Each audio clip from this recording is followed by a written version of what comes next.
Hello and welcome. Welcome to the Circle of Love and Light. I'm your host, Dr. Jane Mountrose, and I'm here with my wonderful co-host and friend, Gretchen Comer. We're fellow coaches, healers, and many other things, I think, both of us.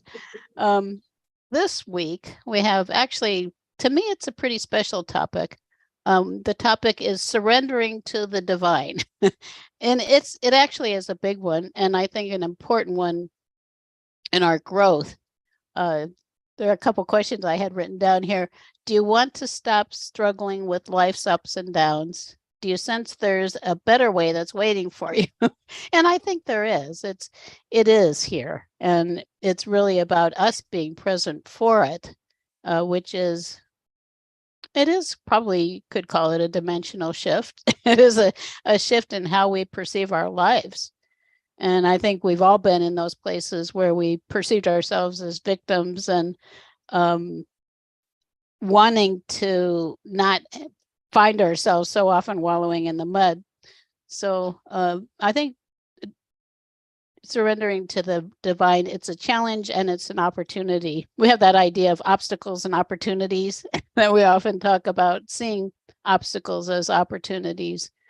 And it is really partly having to do with our human brains, which are, I think, both programmed, and also I think it's in some ways, I'm not a scientist, but I think it's really programmed into our DNA even, that we have these limited perspectives on things that we can shift. So that's what we're going to go into today, learning to release the illusion that we're actually in control of the events of our lives, and understanding that what we can control is the way that we respond to them and live with them. As always, I first want to thank you for joining us. I think both of us and many of the angels, the divine angels who are with us here, appreciate that you're here as emissaries of love and light. We're here every week in the circle to light up our lives. I have a little cold, you'll have to excuse me. To heal, grow, and stand up as beacons of light for the world and in the world. So I also need to bring up the chat. So please, if you're here live, say hi.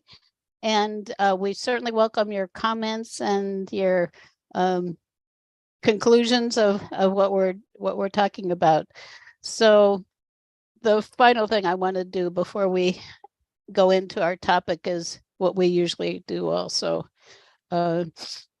Taking a moment to breathe. If you can close your eyes safely where you are, just focus on taking in the most beautiful, nurturing, loving, full breaths all the way into your belly. Actually, it's good for your nervous system. It brings you more into your body and into the present moment. And when we have the intention of nurturing ourselves, it just feels good. And you can continue breathing in those nurturing breaths as we start our discussion too.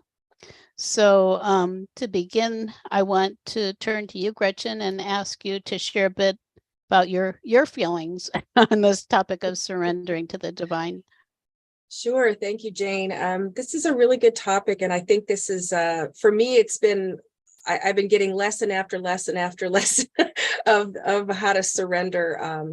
Well, just throughout my life. And I'm sure a lot of people can resonate with that.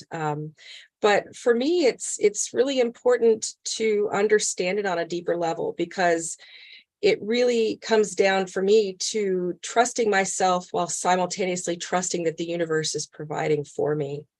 And if I can believe those things, if I can truly tune into that wisdom and that guidance, then I can surrender more easily to what's going on. And life is always going to give us different challenges. Like you said, obstacles become opportunities. And with these opportunities, a lot of times we have to see the obstacle as an opportunity because it is beyond our control. And so when something's out of control for me and beyond my control, of course, that's going to be the best time to surrender, especially if it's something that's really challenging you. But it's kind of like, it's like those trust exercises you do, where you have a partner and someone stands in front of the other person, they have to fall back and the other person catches them. That's kind of what the universe is doing for me when from my perspective, that's what it's doing for me when I surrender. And that initial trusting of actually relaxing your body and falling backwards is really the hardest point, I think. And but once you do, it's like stepping into this beautiful flow. For me, it's like stepping into a deeper truth of not only who I am, but my relationship with the universe. Right. Right. And so it also makes me question all of the polarities that I have, all of the thinking that's black or white or good or bad, because when things are out of control or feeling like they're beyond our control, the reality is they probably are, and that lesson is coming up so that we can learn that and learn that trust. And but for me in those times too, it helps kind of break me out of that black and white thinking. And I can ask, what else haven't I considered? What's that third option? What else could be possible right now? And that usually helps me quite a bit understand that just because it feels out of control or feels beyond my control doesn't mean that the universe isn't providing at that moment. There is no lack. It's not not ignoring me, or it's not, forgetting about me. It's all part of what I'm supposed to be learning in that moment. And I think the most important thing is that I've discovered in surrendering to what is that it's possible, just knowing that is possible, and that I could be living more aligned with that natural flow than constantly resisting it. And, with trying to hold control, over things that I can't control. It's such a waste of time. It's such a waste of energy, trying to hold that, maintain that control. Yeah. So, yeah. And I think we're actually given situations where it becomes clear that we can't control them. Right. Exactly. And sometimes I think people experience it. People who have had near-death experiences or great challenges. I've discussed many times, I think, with people who know me about, I had a heart problem where I ended up in the hospital and didn't know if I was going to make it or not. And that for me really solidified that idea of surrender. And I think when we experience something that causes that, it stays with us. But I'm also realizing, even just preparing for today and thinking about this topic, that it deepens with our own willingness to do that and to be there. And that it's been very interesting for me this morning, because I yesterday I do a meditation process every morning generally, and yesterday in my meditation I was just asking for clarity for today in the circle, and I received some guidance, and then I often go back the next day, whatever I've gotten, and review it, which always amazes me because a lot of times I forget a whole lot of it. And going back to it today, it was even really deepening for me of that awareness, and also the beauty in the divine plan. It's hard for us to see it when we're being challenged. I've had, 2 times in the last year, I've known people whose houses burned down, completely lost everything except maybe their clothing, or not even all the clothing they were wearing. And I know in both cases they were able to save their dogs, which was really beautiful. And this last one, they were able to save their computers, but that was it. They ran out with their computers and their dog, and that was all they could save. And they are still in a process of recovering from it. And I was mentioning to Gretchen also when we were starting, somehow I see it differently in other people than myself. I think I'm in much more of a state of acceptance for myself than I am for other people, because I guess I just feel so, I guess it's interesting. I feel helpless. Like, what can I do? Or, you know, why is this happening? Rather than saying that this is all part of a plan. And if we can embrace it, that's where we empower ourselves, is by embracing what we're going through in our lives and knowing that we're going to move forward in a positive way. I see Babs here. Hi, Babs. Excuse me. I wanted to mention also, or I guess reiterate something that Gretchen just said, which is when we're looking at things in black and white, like, oh, this is great, this is horrible. And she mentioned, what is a third option? That is where actually that's when we're doing that, when we find ourselves in that kind of black and white form of thinking, asking ourselves what else might be possible is very empowering. It actually activates a different part of our awareness and our creativity. It activates our creator, I think, the creative expression in us, because it's like, oh, what do you mean? What else might be possible? I never thought of it. And that's true with, I think all of us have that happen. I find that a lot with clients. It's like, well, if I do this, it's, you know, I'm going to die. If I do that, I'm going to die. You know, my whole life is going to fall apart. And actually, there is another possibility probably. And sometimes there are numerous possibilities that we haven't even considered. Right, right. I try to keep that in mind, and I try to keep in mind that, you know, the universe is not conspiring against me, you know, right. Even though sometimes it may feel that way, you know, the universe really isn't. It's providing opportunities for us to learn life lessons and for our soul to evolve. It all comes from a very loving place. And I think if we can come to that kind of neutral ground where we can see that and understand that, surrendering again becomes a lot easier, you know, just surrendering to what is and trusting that this is all part of the divine plan. I think that's important. And, you know, when we're in those moments, we may not remember that right away, you know, so we have to remind ourselves. And that's just part of taking care of ourselves too, is reminding us that the universe does have our back. You know, it's not trying to make things worse for us or, you know, punish us in any way. It's just simply not true. And what it does for me is it makes me question those beliefs I may have about that too. Right, you know, right. Which is what we want to do.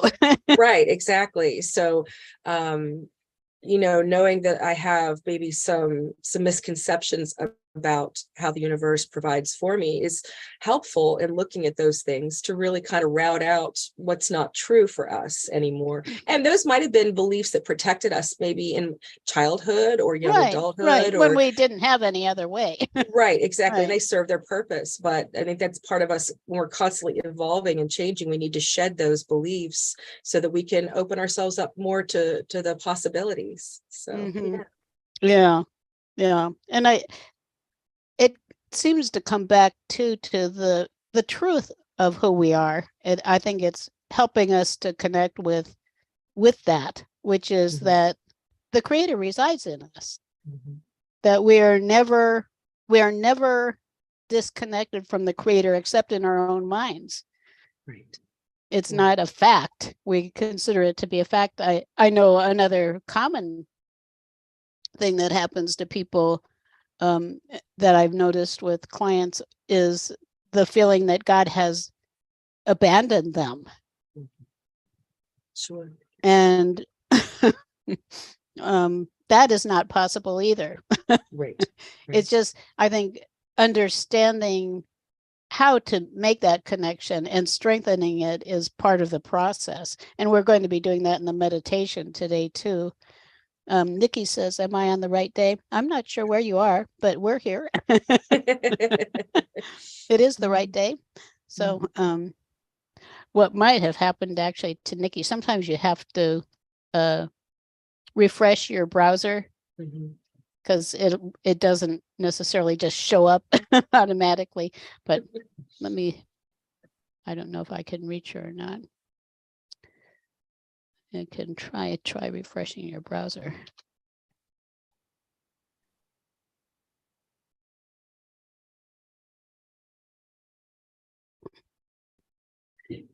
I just wanted to add to Jane that, at some point, possibly like for me in my childhood or my teenager years, I had reaffirmed for me that life was not to be trusted, or the universe was not to be trusted, or that trust makes you vulnerable, or something like that. And when we have to look at the belief of whether or not the universe as we see it is trustworthy. And I think that that's part of it too for me, is believing that Mhm. the universe is worth trusting, it's trustworthy. Mhm. So Mhm. yeah, that's what I wanted to say earlier about it. It really is not conspiring. It's something we just need to develop around our own trust, and Mhm. explore how much we're willing to let go when we're surrendering as well. It's kind of like the exhale. How much are we willing to let go, when we release like that and surrender. So Mhm. it's a Right. continuous exploration, and I think it's different every time you're confronted with it. So Right. yeah, Right. I do think it helps to practice though. Having I like agree. what Yeah, do I want to say if something happens that I is unexpected and unexpectedly not to my liking, you might say. Um, and I've come up with a couple things that I use a lot. One is, well, this is going to come out much better than I ever expected. that's a good Something one. wonderful is going to happen, and I'm going to watch what it is, and because it does seem then somehow it does happen, because generally also we're expecting the worst. I know when I was an architect Right. years ago, things would happen at job sites. I worked on big commercial buildings, so if there's a problem, it would be like, oh, that cost another $20,000 or something. It's like these big things, and it could be even more. Um, and at first, when they would happen, I would think, oh no, it's all over now. It's kind of Mhm. like, oh. But then I realized, well, why don't you just step back from it a little bit and watch it how it plays out? Right. Right. And when I did that, I realized, well, it actually isn't that way. it's not Right. it's not as bad as I thought it was. Or if you realize, which I believe really deeply in my heart, and this is where it is, your heart center. There's that light of source in our heart center. Um, there's a seed of good in everything that happens to us. Right. Right. And having, I guess, something with challenges like having friends whose houses burned down, I just feel so sorry for them for having to go through, that they have to go through, there's a grieving process. There's so Yes. much involved in all of that. And I think what I need to do is honor it and Mhm. be as excited probably as the angels and guides above us are for where it's going to take them. Right. It's like having a healthy, loving curiosity, Mm-hmm. just about what could happen, what amazing things are going to happen now that this has happened. Yeah. Mm-hmm. Yeah. Right. And And support them and enlisting right. their strength. Yeah. Right. And like we say, that's the bottom. We can only go up from here, and Right. I believe Yeah, I that just too. lost Yeah. everything. Yeah. Yeah. So on some level that can be freeing too. And it's devastating, but freeing as well. And yeah, we can only go higher from here. I think that's a beautiful way to look at it. Mm-hmm. Yeah. Yeah. Yeah. And if we do have that ability to connect with our hearts and the truth that we hold in our hearts, and also if we have established relationships with some of the guides and masters and angels above us, we can learn how to see it as being good. Yeah. We can ask, well, what is this seed of good I'm trying to find? And Right. we'll Right. get it. We'll find an answer for that. Right. Right. We just need to ask for it. Mm-hmm. Yeah. Because the answer is already waiting for us. It's there. We just need to call it in. You need to invite it in, Mm-hmm. and ask for that support and help. I believe that. Yeah. Right. From the perspective of being a creator, Right. Exactly. because that's a dimensional shift in itself, that on kind of the earthly level, most people view themselves as victims. And Mhm. that's really playing out fully right now. Sure. Um, Right. like, this was unfair to me, Right. all Right. of that. Um, when actually, again, there's an opportunity in every obstacle. and it's an opportunity for change. A lot of times when we experience challenges, it is to show us that it's time for us to look at things in a completely new way, Right. and we can do it. Right. Yeah. I think that's so positive, and seems like it opens up to so many different possibilities when you shift your thinking to that, you start to really tune into that. And that's really what your heart's going to tell you too, it's going to give you that positive, beautiful Right. guidance. Yeah. Right. And I do think, speaking of the angels and masters, we interact with them quite a bit here in the circle. Oh, I see people are talking here. So Babs says it's always part of the whole, that we're always part of the whole, I think she's saying. And Kate Hunt Mathis is here with us today. She says, this is a great discussion. Thank you. Yeah. Yeah. It is, I think, like I said in the beginning, it's I think it's something that deepens, and that we need to encourage it to deepen. Oh, there's Lula. Hi, Lula. Anyhow, opening to creating relationships with archangels and enlightened masters and all of those beings of light above us has done a lot for me. I think for one thing, they're all beings of immense love. I mean, love that is so great. It still just astounds me almost every time. And it changes us. I think it's kind of like what's around you. It's kind of rubs off on you. I think it does change us. I think that we some of that does become integrated into our being. Some of that more profound love and more profound light. And it also offers so many opportunities to ask questions and receive responses, and just ask for the kind of energy we need in the moment. Like, please support me with whatever. And if you don't know who to ask, you can just say, oh, please, angels, support me with whatever it is you need. I was actually, what was happening? Oh, sometimes I watch YouTube videos, and I was watching a YouTube video, and there's a fellow there talking about connecting with ascended masters, and he had this whole thing to do to connect with an ascended master. And I think it really is about, as a foundation, having a pure intent coming from your heart, not coming from your ego, because the ego is not going to take you there. Having pure intent, and starting breathing in some love and light doesn't hurt, because it raises you up so that you're closer. It's kind of like they're reaching to us and we need to reach to them.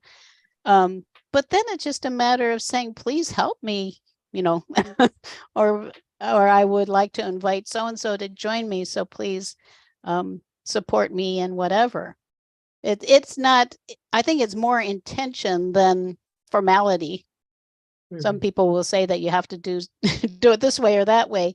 And I don't think that's true. I think you just have to have that pure heart and a positive intention for whatever it is that you're asking for. Right. I totally agree. I feel like the pure your intention, all of that ceremonial kind of stuff just falls away, and it's just right. Simpler and in a pure state. Yeah, I totally agree. Right. I used to feel like I had to do a lot of ceremony around everything, and I had to set like long amounts of time aside in my day, and it just all started to feel very, it started to feel very daunting, and I felt like this is what I needed to do, but as if I would not be embraced or accepted by a higher being if I didn't, so that was my own kind of catching my own self up with that. And that's just in little entrapments that you don't need to have, you just need to kind of let that all fall away. And I realized it when I'm in a really desperate point or something, and I don't have all those things to create the space and set aside time. Does that make it less effective then when I ask for help? No, no. Right. So I don't really need all that ceremonial stuff. That was just to make me feel better, or my, somehow, soothe my ego that I was doing it the right way. So I think that's a really important thing to bring up. It can be just a very simple intention between you and that being, or you and God. Right. Right. Yeah, and it's good to be in a space like I feel like I'm in a very not protective, but a very nurturing space for me when I'm in this room that I'm in, which is my office. Sure. And I do my meditations in front of a computer, and some people would say, "Oh no, you can't have a computer in the room," Right. But I mean, that's what I do, and it works for me. And it's interesting because rituals can be supportive, and they can also be traps, I guess. Right. There's one that I started doing, gosh, I don't know how long ago. I'm trying to think, maybe, gosh, it might have been 20 years ago even, connecting when I wanted to connect with one of the beings of light and ask for support, like, well, just driving around and wanting a parking place.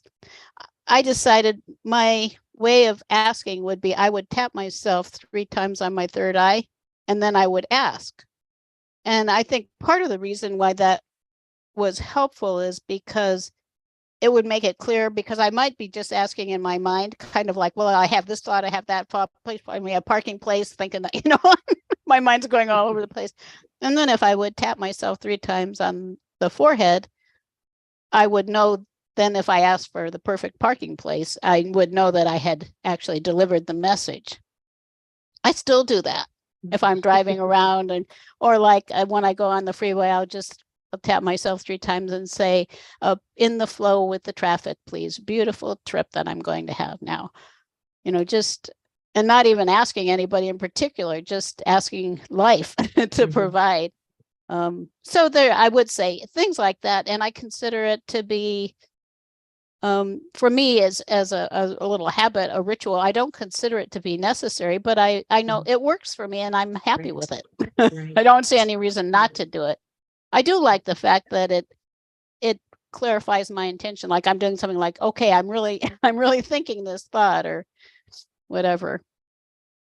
Right. I think that's beautiful too, because what I'm speaking to is like, having an altar and having candles, right, and feeling like I have to have done all these like physical items that I thought that I had to have. And, that can be very confining and limiting on some level. Right. Right. And they can become dogmatic. And I think if we can tell in ourselves, is this supporting what I'm wanting to do or create? Or is it actually just something I'm doing because I feel I should do it? Right. That was a big question. I should light a candle. Yeah. I mean, is my energy good enough in here? Do I need to light a candle? Right. That's what I thought. It had to be like a certain order of things. And that's just the way you did it. And again, that gets to be into this kind of black and white thinking, like it has to be this way or it's not possible. And that's so not true, and letting some of that go, having situations where I couldn't have all those physical items didn't make my prayer less effective.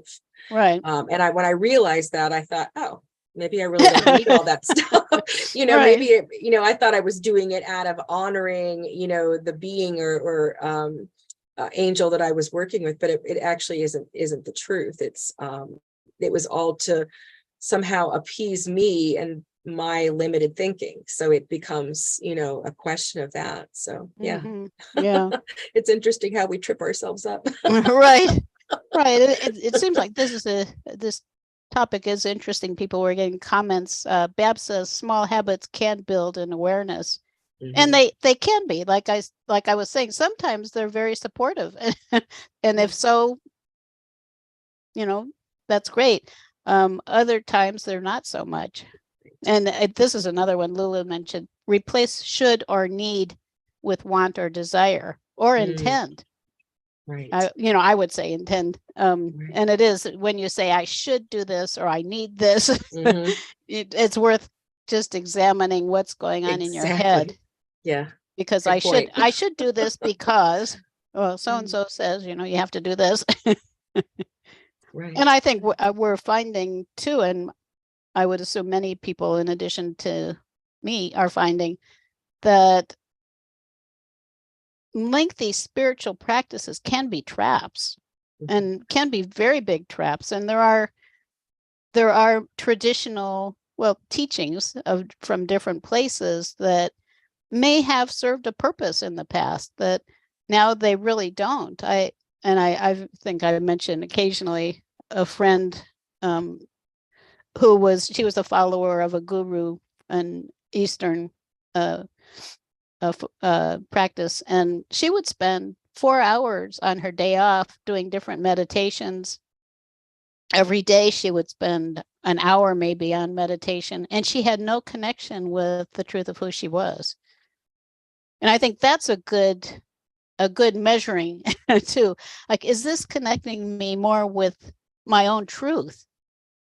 Because that's what we're moving toward as creators, of understanding what's true and right for us. And it's right here in the heart center.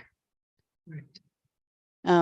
But if it's a spiritual practice that is just done because of some promise that it's going to do whatever after 5 years or something, you don't really need that. I don't think now can change a lot in a very short time, in simple ways. Bab says, I use the word behoove. It's a fun word. Would it behoove me if I did that? Yeah, I like that. And actually, if it's a new word for you and you're attaching a certain meaning to it, like for anybody who's watching and listening, that makes it, I think it adds some potency to it too. It's not a word that you've used before.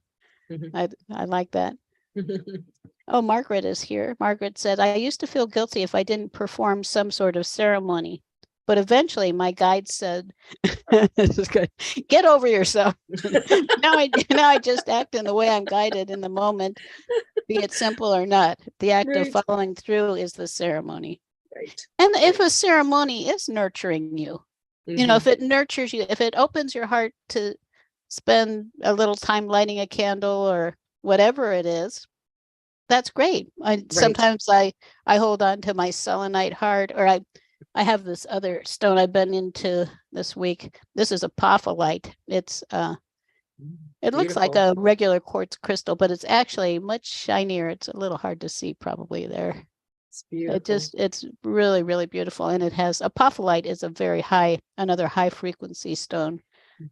And I sometimes, if I'm sitting and I'm feeling like my energy still is not real cohesive and grounded in the moment, I'll just hold on to one of these and let myself feel it. I can feel it right now. It feels good.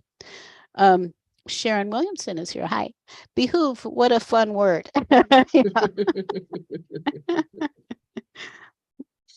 Yeah, and that's another thing. Make it fun. Why shouldn't it be fun? Right. You know, in fact, I think we're in the meditation, we'll get some of that joy and kind of also energy, just energy behind things, that having that sense that there's life in them. Fun is a word that has life in it to me. So you ready for the meditation? Sure. Yeah, and as we go along, you might have some comments too, as we going to connect with a few beings, really wonderful beings who've been around me as I was preparing for today. They're all wonderful. And I also want to mention, which people might sense when we're together like this, there's so many angels and guides and masters around us right now. And if you're watching this in the future, if you're not watching live, they're still here. They're here. They're built right into the energy of this event. So we're going to start as usual, just by closing our eyes and going back to that beautiful breath. It's kind of like everything. When we started, I mentioned just the most beautiful, nurturing breath that you can imagine. We can all make these things as light as we want. Breathing in the love and light from the universe and all of those beings who are here with us, those beautiful beings of light. And as you exhale, just releasing anything Any energy you sense within yourself or around you that you don't need in this moment, anything that feels heavy, just allow it to drift down into the earth where it can be neutralized and transformed back into light. Sometimes I imagine it's like there are all these heavy tools and things that are just kind of dropping. It's kind of fun. Just allow it all to drift off of you. Understanding also that we pick up other people's energy from other places and times. Just ask any energy that's not your own in your space to go back where it came from. So you can have more of yourself here, and there's more space for that love and light to occupy. And then bringing back all of your own energy from other times, people, and places. Feeling it all coming back to you in your body now. And you might feel that there's a shift. You might feel more present in your body because there's more of you here. And then, as we often do, we're going to take a little trip starting at the mountaintop. So we're going to breathe in lighter energy now. And as we begin to drift up towards that beautiful mountaintop, lofty, high up mountaintop with a beautiful panoramic view of the world, I'd like to ask also Archangel Metatron to join us and invite him to make his presence known if you're interested in his presence. Often experiences a beautiful, luminous, golden white light. It may be different for you, and that's fine. Just allow it to be what it is and to feel its radiance.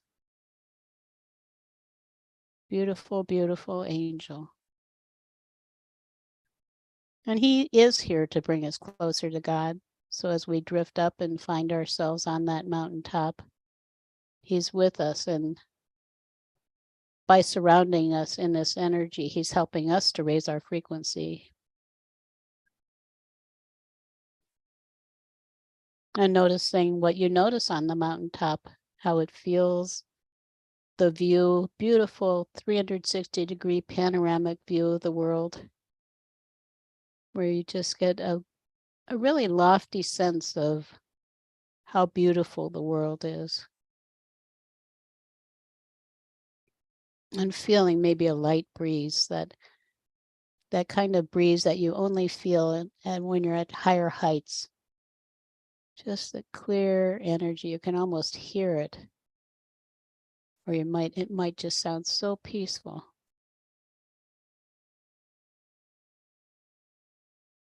We can imagine ourselves here together in a circle, because we're of great value to each other too, just as the beings of light are value to us. We lift each other.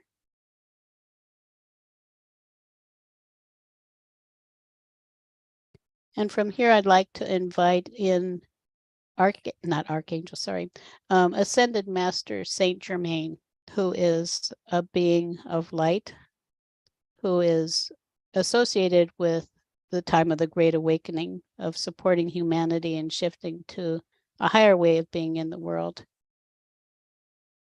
And he's often experienced as with a violet color. And he's associated with the violet flame, which we're going to be inviting in a moment. But for now, just notice the presence of Saint Germain. If you're interested in inviting him to connect with you, it's really all, we have choice. It's all our intent. Just surrounding ourselves. And I've noticed when he comes in, sometimes I'll just surround myself with a beautiful violet breeze. It feels soft and really nurturing. He's known, as I mentioned, for a violet flame. He's often associated with alchemy on a spiritual level, turning base metals into gold on a spiritual level, transmuting our fears and anxieties and just our stuck old energy that we no longer need, transforming it into love and joy. And we can, with that idea of surrendering, we can surrender our fears in this moment. Just ask that violet flame to surround you. Or I prefer personally to envision it as sparkling violet light. Those sparkles of light, they seem to to trigger things. They're very active. So however it feels right to you, because it's your experience. Just feel that around you and just ask any old fears, any anxieties about life that you're ready to release. Just ask that violet flame to come in and transmute them. It is alchemy. You can feel that flame or sparkling violet light in your body, inviting it into your cells, clearing out anything that is there. And then all around you, all of the layers of your energy field.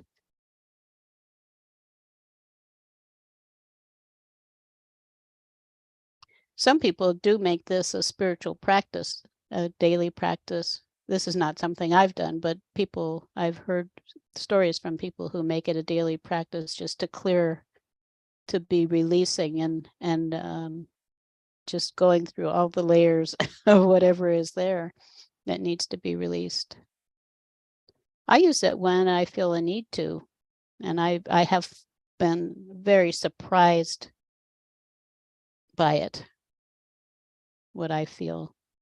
I'm curious, Gretchen, if you want to share anything about that. Yes, it's just really beautiful experience with Saint Germain. And interestingly enough, I chose a card this morning, Oracle card, and it was the Saint Germain card. Wow. So I do feel like Synchronicity. I do feel like he is here with us. But what I heard really clearly was nothing is too big or too small to be transformed. It's like you can bring all of this to the violet flame, to the sparkling light.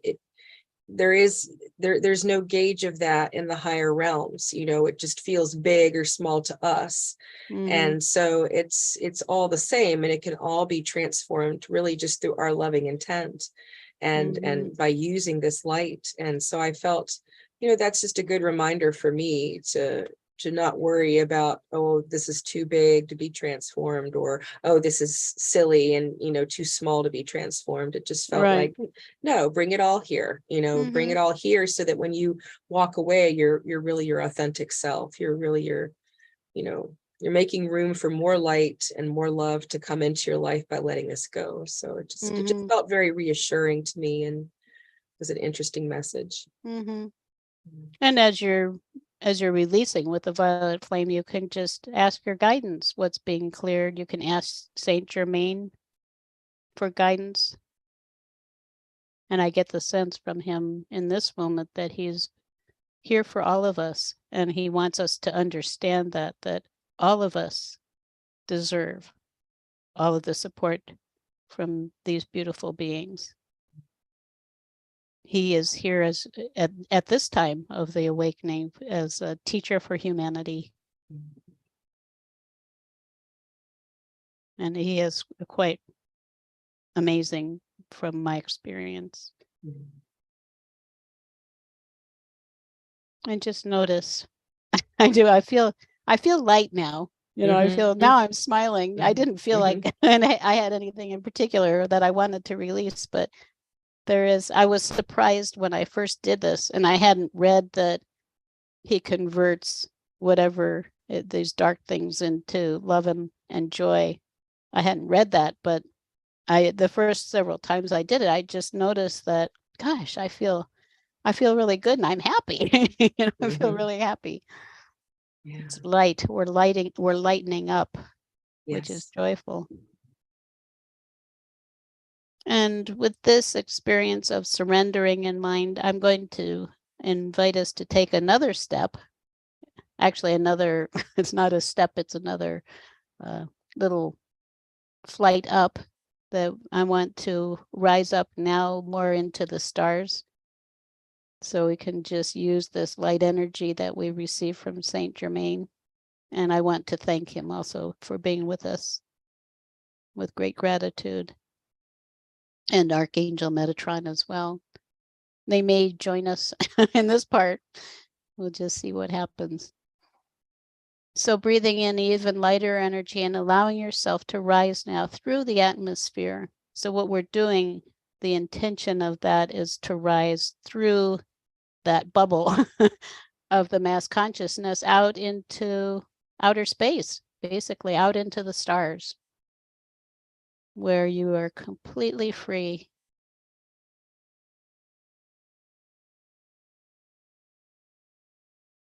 Just notice how that feels, just seeing the beauty of the stars and the soft silence. And here I'd like to invite Commander Ashtar to join us. He's considered to be a cosmic ascended being. And his role now with humanity is creating peace and harmony between not just ourselves, between ourselves and the planets. So becoming, as inhabitants of planet Earth, becoming good neighbors, you could say. And so he's with us actually at this time of awakening to help us I think those of us who are people like light workers and healers and way showers and people who want to make a difference, to help us to feel clear on how we can do that. So we could just invite Ashtar to join us, and his energy is experienced often as starlight. So can just feel that starlight. And Commander Ashtar, and he's here thanking us for being together in this way. He says that our collective energy makes more of a difference than we know.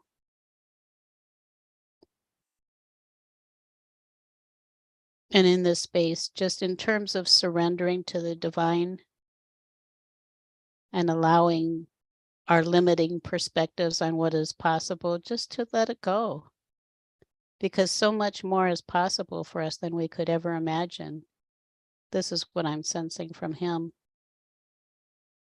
By defining ourselves as being limited, we limit ourselves.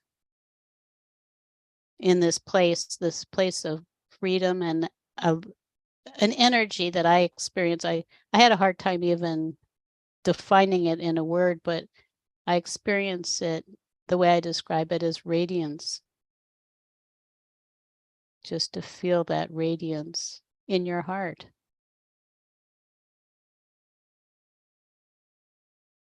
And that connectedness to both to the beings of light around us and to our Creator. It's all here.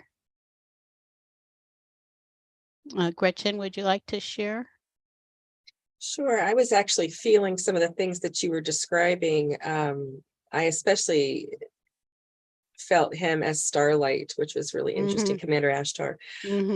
But I felt like what he was showing me is what it comes down to too, is not just a connection with the higher realms, but also the deep connection we have with each other. I saw this energy exchange between his hand and my hand, and it was like telling me, that's what it meant to me, was it's about deepening our relationships and our connection with others too, because that's also another way that we help raise the vibration of the planet and bring that love energy more into focus. So that's beautiful. I don't normally connect with him, so this is really beautiful. Beautiful energy. This has been kind of, it's something I first did sometime probably around the end of next year, or late next year, last year. And I've been doing it ever since, just having that sense of going to a place where we are free from any of those dictates of the mass consciousness. And we can take just a very clear look at ourselves and where we want to be in relation to the things that are happening to ourselves and to the people around us who we're supporting, and how we can best support them.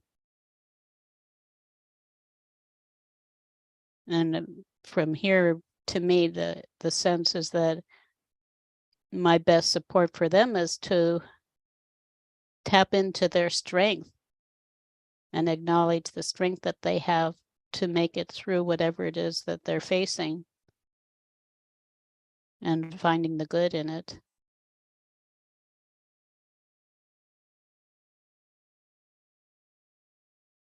To feel we need to take challenges away from other people really is, it's a disservice to them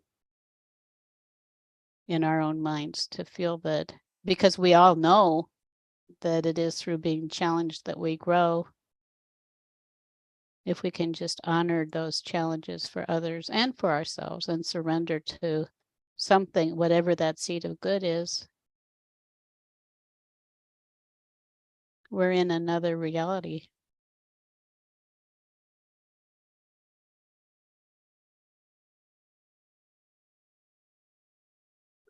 I feel like I'm also hearing send love to where you don't normally send it. You know, maybe send love to those difficult places, send love to those difficult people in your life. Mm-hmm. Yeah. Send love to those areas of yourself that you don't like. You know, all those places that really could use love that maybe we hold back giving love is another, I feel like, message that I'm feeling right now is important. You know, that it's not just about deepening our connection with each other, but it's also, you know, with the people we like. It should be, you know, it's also about deepening the connection, and seeing the unique soul of those people or of those things that we don't like to do or that we avoid doing, because it's challenging or difficult. So yeah, seeing beauty in everyone and everything. Right. Yeah, it's beautiful. And it is, I think it's helpful with those who are challenging to us in the world, and the wars and the anger and meanness, to realize that those people are hurting. They are there because they are disconnected from this, from the truth, from our creator, from that sense that we are one with our creator and with all of this beautiful energy and these beautiful beings who are here for us.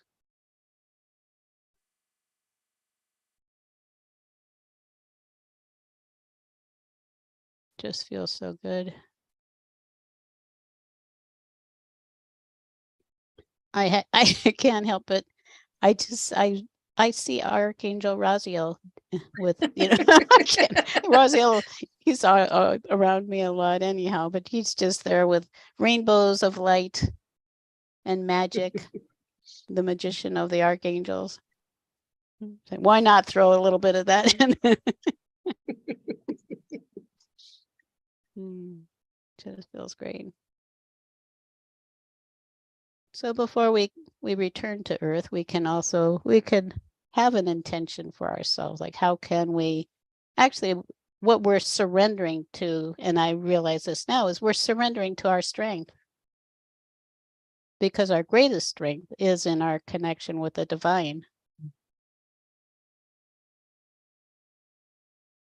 So we can bring that strength, that love, the joy, the magic, the rainbows, all of it back with us. We'll start traveling down. I want to thank Raziel and Commander Ashtar. And as we drift back down, we're going to come right back down to where we started here in our seats or whatever is supporting you. Thanking again Archangel Metatron and Saint Germain. And all of the other beings, they all come with legions of angels. So there are many, many angels around us. And guides, our own spirit guides. So just feeling yourself now settling into your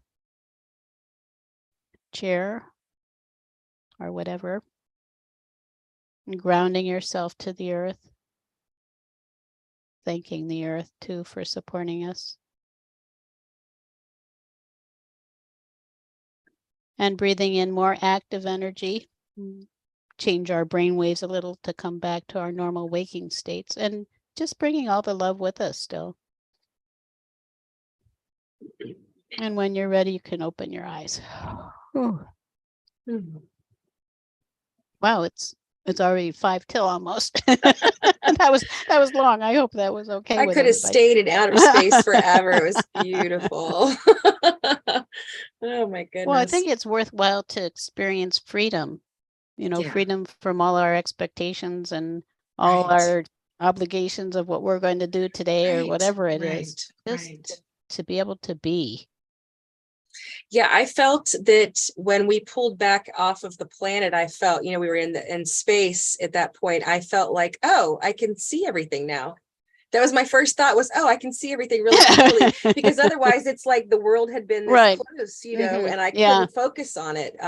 So that's a beautiful way to meditate. I love when we go in outer space. I do. Yeah, and that's not easy. It's not hard to do. And that's another thing with for all of us, if we believe it's difficult or we believe that other people can do it, but we can't, that's the way it is. But if we believe we can do it, just like little kids, imagine you're in outer space, you're in a spacesuit, and they'll go right there. Right. Well, we can do that too. Yeah. Yeah, I feel so good. I know. I feel so light. I just feel, very light and uplifted. Beautiful. And I thought that for me that final observation that actually surrendering to the divine is surrendering to our true strength. Yeah, that's very wise. Yeah, I like that a lot.